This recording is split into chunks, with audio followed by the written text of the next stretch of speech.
Info টেলিভিশনে স্বাগত জানিয়ে খবর পড়ছি আমি ইশরাত জাহান।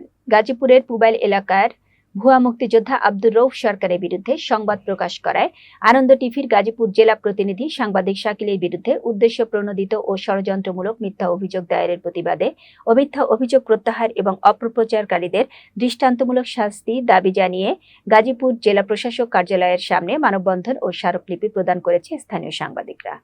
রোববার ৪ মে সকাল 10:30টায় এই মানববন্ধন গাজীপুর জেলা প্রশাসক কার্যালয়ের সামনে অনুষ্ঠিত হয়। সাংবাদিকরা এই মিথ্যা অভিযোগে তীব্র নিন্দা ও ক্ষোভ প্রকাশ করে সাংবাদিক ও মুক্তিযোদ্ধারা বলেন,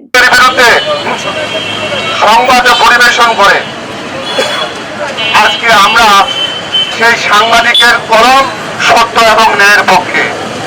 সেই সাংবাদিক আজকে শাকিলের বিরুদ্ধে মিথ্যা অভিযোগ দেওয়া হচ্ছে, মিথ্যা তথ্য পরিবেশন করা হচ্ছে এবং সর্বোপরি চক্রান্ত চলতেছে।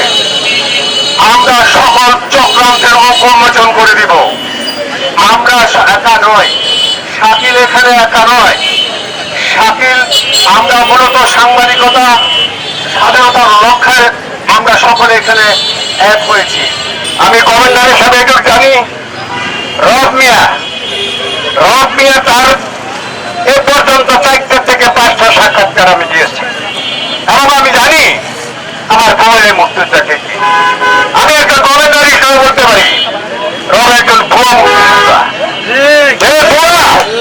এখন আগামী কাছে যাই ভুয়া আমাদের কলঙ্ক, যাই ভুয়া আমাদের ভুয়ারের কলঙ্ক। আমি দেখেছি, আমি প্রতিবাদ করেছি, আমি ডিসি সাহেবকে বলেছিলাম, ডিসি সাহেবকে বলেছেন মাত্র থেকে 4 ডিসির আগে যে আপনারা সই করেন না, এই কাগজে সই করেন না, যেহেতু আমি জানি সে একজন ভুয়া মুক্তিযোদ্ধা।